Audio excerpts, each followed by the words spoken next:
Britain's Prime Minister says he'll ask France to go further in its efforts to stop migrants crossing the Channel in small boats. Rishi Sunak will be holding talks with President Macron in Paris later.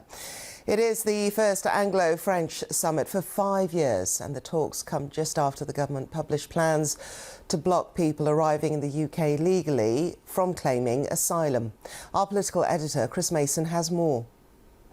Rishi Sunak and the French President Emmanuel Macron. Here they are in Egypt last year at a climate summit. Today they'll meet here at the Élysée Palace in Paris alongside a total of around a dozen of their most senior ministers. The two leaders will meet face to face for around half an hour. Among the topics on the agenda will be small boat crossings over the Channel. The British government believes money sent to France to step up patrols has been well spent and wants to go further. But Downing Street's desire to make the small boat route unviable is a bold ambition, given the numbers proving it to be the opposite have continued to rocket. More than 45,000 people entered the UK via Channel crossings last year, up from about 300 in 2018. So far this year, around 3,000 people have arrived on small boats, but the two governments claim that their joint work has stopped a similar number from embarking on the journey. An announcement on deepening cooperation on the issue is expected, rather than a big breakthrough. Labour said the absence of a new agreement to return migrants to France was a total failure. Chris Mason, BBC News. Well, I'm joined now by our political correspondent, Damien Grammaticus. Good morning to you, Damien. A 5-year hiatus. What is going to be on the agenda today, and what realistically can we expect from this rewarming of relations? Well, the agenda is going to be quite broad, actually. So that issue that Chris was talking about there is certainly sort of a British political priority.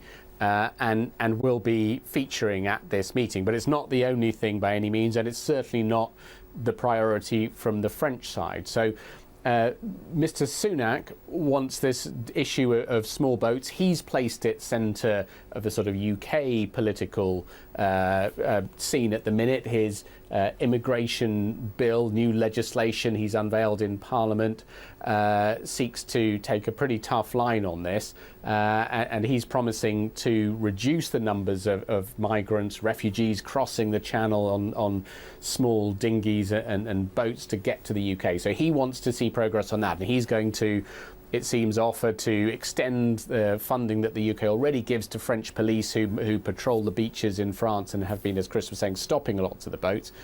France will talk about working with the UK there. It will not, it seems, likely go further and agree to accept people being sent back who've made that crossing. That's something the French say has to be discussed with the EU as a whole by the UK. But much broader than that, there's important things. There's the war in Ukraine and sort of security cooperation generally in the face of sort of global threats and changes. There we will see, I'm sure, the two sides saying that they really do stand together. They will talk about the importance of the war in Ukraine and their support for Ukraine and ongoing military support for Ukraine. There will also then be a number of other strands as well. 7 different ministers each of the leaders is having there, talking in 7 different areas. So there'll be talk about economic cooperation too, areas probably like nuclear energy and energy exports, again with the war in Ukraine and the impact that's had on energy supplies. And overall, I think what this is about is, you were saying, hasn't been a summit for 5 years. In the interim, there's been pretty difficult relations between the UK and all European countries, France chief among them perhaps, but this is a chance now to sort of reset a bit. Rishi Sunak has done this deal in the last couple of weeks with the EU over Northern Ireland. That was a real sort of core of the problems with the EU. That it gives a sort of springboard to sit down with Mr. Macron to say, let's move forward to other issues. And the French want to have the UK tied back into sort of European political thinking.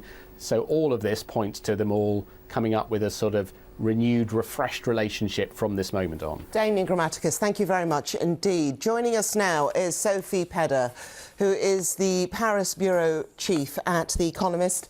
Hello there to you, Sophie. I can see it's windy, so I'll bear in mind there may be a few issues with sound. I wonder if you could just start off first with what France would like to get out of this summit. Well, I think the first thing is that the summit's happening. You know, the symbolism of having these two leaders, these two governments sit down together is hugely important after the real collapse in confidence between the two sides over the last few years. So I think that, you know, it's the fact that it's taking place, the fact that they have put behind them a very difficult period. I think that's the first point. And the second, I really think, is it's a sort of moment to rebuild confidence and trust, and to show, you know, other countries as well. I mean, Russia, China will be looking at Europe and at this particular summit as it goes on, that two major military powers in Europe are sitting down and talking seriously together. So I think that the symbolism on both fronts is really important. But it's just the beginning, you know, it's the beginning of having a normal working relationship that just hasn't been the case for the last few years. French media, I understand, are reporting that the two sides have been working on a new deal in terms of migrant crossings. How far do you think that deal is going to go? Because I understand the French are still wishing for the British to build an asylum processing centre in the north of France. Yes, that's right. I mean, the fact that the idea of an admissions deal with the UK and France was never on the table for this summit. That is something that the French consider is an EU-UK matter. It's not a bilateral matter. So it was never about that. What the French have wanted is to continue the funding in a more kind of, multi-year way for the British police that are embedded with French police operations in northern France. That's what really is likely to come out of this summit, is a strengthened version of what is already in place and what's already been agreed with France. So I think that, you know, that you can see coming out, but the bigger package or the bigger deal, that's going to have to wait until the trust has been restored and until there are discussions between the UK and the EU. It won't be a bilateral discussion. And very quickly and finally, Sophie, just looking at what sort of hit the Brexit had on the Franco-British relationship. I know there was France would like to restart or relook at student arrangements, research and development. How else has the relationship been affected by the fallout from Brexit? Well, it's been affected all across the board. You know, it's been affected politically because the two governments no longer have that sort of regular form of meetings that used to take place under when the UK was part of the EU, which means that they don't know each other that well. They don't run into each other as a sort of matter of course.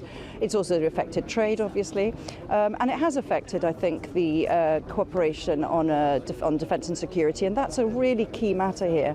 You know, to try and set that on a more constructive path at a time when there's war on the continent, I think matters hugely. It matters to the French. Macron's always wanted to bind the UK, even post-Brexit, into a European security arrangement, and I think that is what they are going to start talking about. But we won't see, I don't think, sort of major breakthroughs on that. We'll see more of a sort of reinforced cooperation of the sort that's already been going on. Okay, Sophie Pedder of The Economist, thank you for your time. Thank you.